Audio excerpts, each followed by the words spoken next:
Hi! Hello అండి. అందరూ ఎలా ఉన్నారు? నేనైతే చాలా బాగున్నానండి. చాలా రోజుల తర్వాత ఫుల్ డే వీడియో అనేది తీస్తున్నాను. నేను వచ్చేసి వీడియోస్ ప్రతిరోజు పెట్టాలని అనుకుంటున్నాను. నేను యూట్యూబ్ ఛానల్ పెట్టి 2 సంవత్సరాలైతే అవుతుంది. కానీ కంటిన్యూగా వీడియోస్ పెట్టలేదు. నేనెవరో కూడా మీకు పూర్తిగా చెప్పలేదు.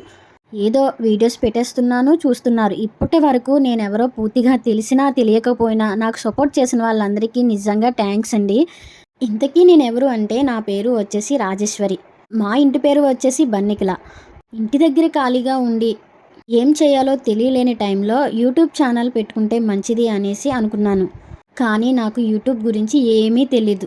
కానీ నాకు ఎందుకో అస్సలు ఖాళీగా ఇంటి దగ్గర ఉండడం ఇష్టం లేదు. ఎలా అయినా సరే యూట్యూబ్ ఛానల్‌లో వీడియోస్ పెట్టడం మొదలుపెట్టాను. స్టార్టింగ్ నుంచి 500 వ్యూస్ అనేవి వచ్చేవి. మా వారికి చూపించి చూడండి చాలామంది చూస్తున్నారు. నేను ఇలానే ఈ వంటలు చేసి యూట్యూబ్ ఛానల్ అనేది పెట్టుకుంటాను అని చెప్పేసి అన్నాను. మా వారు నా వైపు చూసి నవ్వారు. కానీ ఆయన సపోర్ట్ వల్లే నేను కొన్ని వీడియోస్ తీయడం, పోస్ట్ చేయడం ఇంతవరకు అయితే వచ్చాను.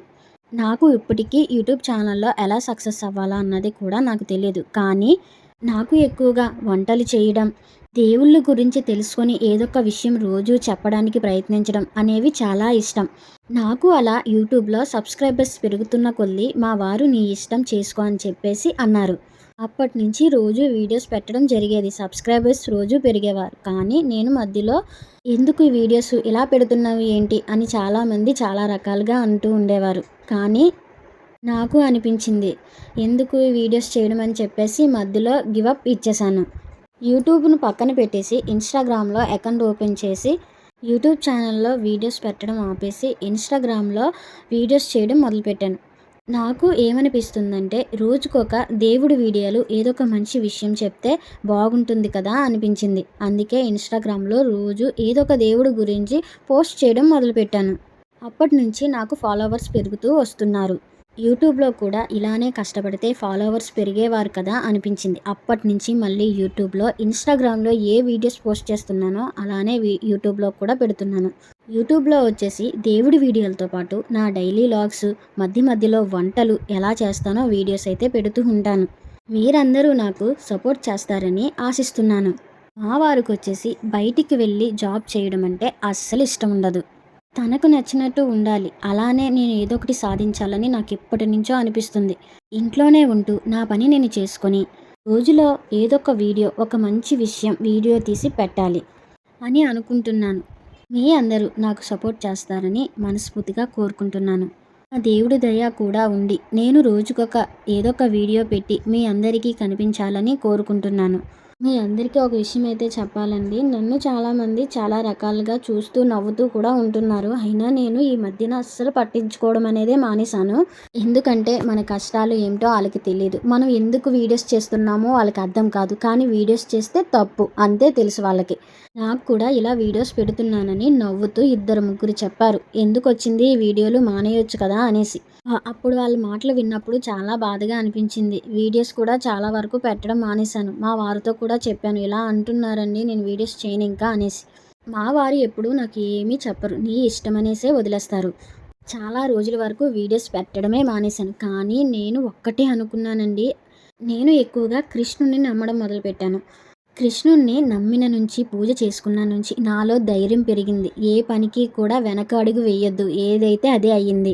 అలాంటి ధైర్యం అయితే నాకు వచ్చిందండి. ఇప్పుడైతే అలాంటి మాటలు ఎంతమంది ఎన్నన్నా కూడా నాకు అస్సల పట్టించుకోనండి. నేను నవ్వుకొని వదిలేస్తాను అంతే. సమాధానం కూడా చెప్పట్లేదు. నేను ఒకటే అనుకుంటున్నాను. నా వీడియోస్ చూసి నవ్వుకున్నా పర్వాలేదు. నేనేమిటో నాకు తెలుసు. ఆ భగవంతుడికి తెలుసు. ఎవరు ఏమనుకున్నా పర్వాలేదు. మన పని మనం చేసుకుంటూ వెళ్ళిపోవడమే. ఎలా ఉన్నా వంకలు పెట్టి మాట్లాడుతూనే ఉంటారు మాట్లాడేవాళ్ళు. అలాంటి వాళ్ళని పట్టించుకోకుండా వదిలేయడమే నాకు తెలిసి మంచిదనుకుంటా. మనం నిజాయితీగా ఉంటే ఎప్పటికైనా సక్సెస్ అనేది వస్తుందండి. నేను ఎప్పుడూ అదే అనుకుంటాను. ఎన్ని కష్టాలొచ్చినా పర్వాలేదు. ఒకప్పుడు నాకు కష్టాలు అంటే చాలా భయమేసేదండి. దాని నుంచి ఎలా బయటపడాలి ఏంటి అన్నీ చూసేసాను నేను. కానీ నేను ఇప్పటికీ ఒక కష్టంలో బాధపడుతున్నాను. కానీ ఎక్కడా నేను గివ్ అప్ ఇవ్వలేదు. అలా అనేసి కోపం వచ్చినప్పుడు దేవుడి మీద కూడా కోపం వస్తుంది. నాకు అలానే వచ్చేది. కానీ నేను ఓపిక పట్టి కొద్దీ నాకు ఇంకా ఓపిక చాలా నేర్పించింది. మనకి ఏది కావాలో అది కొంచెం లేట్ అవుతుంది అంతే. అది భగవంతుడికి తెలుసు. మంచి వారికి ఎప్పటికైనా సరే ఏ టైంలో ఏది ఇవ్వాలో ఆయనకి తెలుసు. అందుకే నేను కూడా ఓపిక పట్టి పట్టి ఎలాంటి కష్టం వచ్చినా పర్వాలేదయ్యా, నువ్వు ఉన్నావు నాకు తోడు అనేసి ఒక్కటే అనుకుంటాను. ధర్మంగా ముందుకు వెళ్ళాలని అనుకుంటాను అంతే. ఒకప్పుడైతే రాజీ ఇలా ఉండేదే కాదండి. ఎవరైనా ఏదైనా సమాధానం చెప్తే వెంటనే సమాధానం ఇచ్చేసేదాన్ని నాకు నచ్చకపోతే. ఇప్పుడైతే అలా కాదండి. అసలు సమాధానం ఇవ్వాలనిపించట్లేదు. ఏది చూసినా సరే సరేలే అనేసి వదిలేస్తున్నానండి. కృష్ణుడిని ఎప్పుడు మనస్ఫూర్తిగా నమ్మడం మొదలుపెట్టానో అప్పటి నుంచి నాలో చాలా మార్పులైతే వచ్చాయండి. ఇది మాత్రం నిజం. ప్రతిదానికి కంగారు పడిపోవడం, కోప్పడడం అలాంటి చిన్న చిన్న విషయాల్లో అయితే మాత్రం చిరాకొచ్చేలా చేసుకునేదాన్నండి. అలాంటిది ఇప్పుడు నాకు అలాంటివి ఏం చేయాలనిపించట్లేదండి. ఒకటే, ఉదయం లేస్తున్నాం, ఏం చేస్తున్నాం, దేవుడికి పూజ చేసుకున్నామా లేదా, నా కన్నయ్యకి అలంకారం చేసుకున్నానా లేదా, ఇంకదేనండి నా పని. ఈ ఖాళీ టైం ఉంటే ఏదో ఒక మంచి వీడియో దేవుడి గురించి వీడియో తీయడం. ఈరోజు వీడియోస్ తీసాము అంటే ఆ వీడియోకి ఎడిటింగ్ ఎంత టైం పడుతుందో మనకే తెలీదు. అందులోనే బోలెడు టైం అయితే అయిపోతుందండి. ఇలా నా జీవితాన్ని అయితే గడిపేస్తున్నానండి. ఇంతేనండి, చాలా విషయాలు చెప్పేశాను. నా వీడియోస్ కానీ మీకు నచ్చినట్లయితే లైక్ చేయండి, షేర్ చేయండి, సబ్స్క్రైబ్ అయితే చేసుకోండి.